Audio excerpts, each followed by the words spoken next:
I'd say in places where the Haitian diaspora exists. So, for example, if you look at this video here, these are images from a temple that's in the north part of Miami, in the Little Haiti neighborhood. And so, to answer your question, yes, absolutely, it's present in other places, but it takes on new forms and flourishes in different places that it goes. So, there are aspects about this that may be a little bit different than what you would see in Haiti, but the underlying essence is essentially what's different. Well, for one, I would say that Haitians living in Miami maybe have access to certain materials that are maybe not easily accessible in Haiti. So, for example, look how well dressed all these people are. It's fantastic. It's possible to have in a really remote part of Haiti. The practice might look a little bit different just because people would be working with different materials and means. Right. Yeah. So would voodoo communities be closer to the Haitian?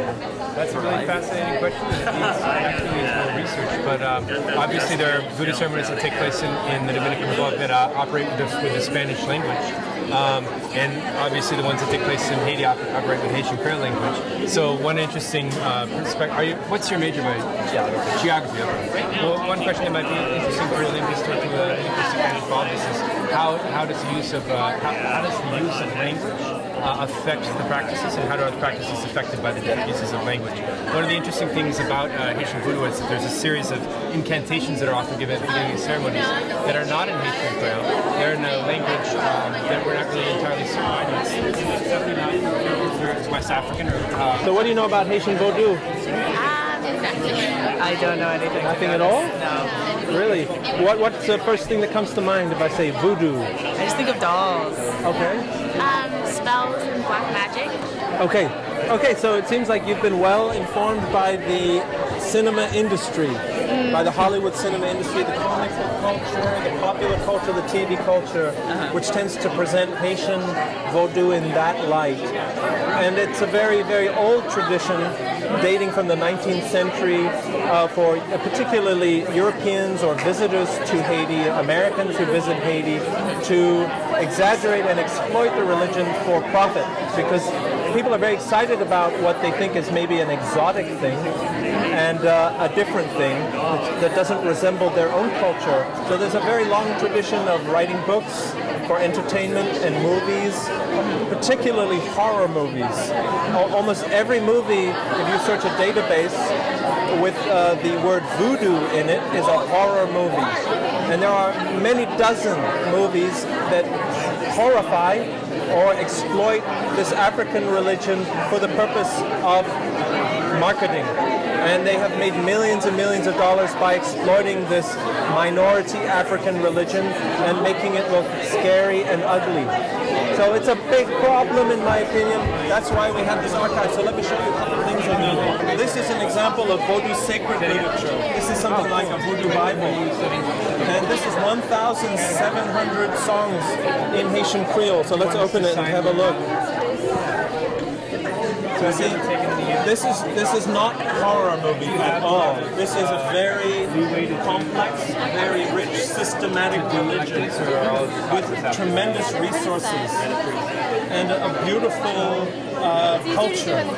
As you can see, looking at these CDs, I see. Yeah, and so it's also a very productive culture with its own ethnomusicological tradition and several genres. Also, you have traditional Vodou music, you have Vodou pop music, you also have sort of an acoustic jazz style in Vodou. So it's a super productive culture, artistic culture.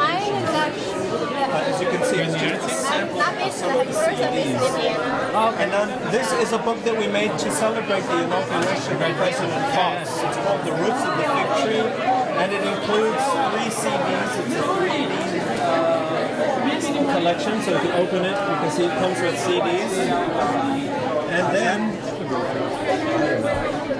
it also includes the lyrics forcing students to come. So that's, and here you can see some of the photography of ceremonies. I mean, as you can see, horror is really not the right idea.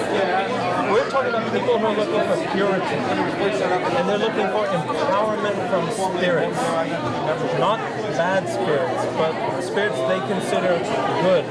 and beautiful. And so they're wearing very beautiful clothing to show their respect and their love for the spirit tradition. They're also using color coordination. Notice the color coordination. This is intentional attempt to relate themselves to the spirits because spirits also have favorite colors. So it's a highly color coordinated tradition.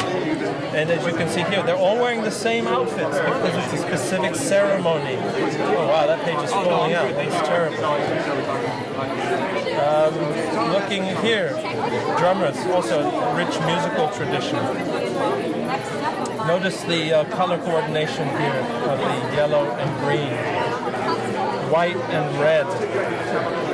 So it has its own rich codes and culture that we are trying to preserve and share.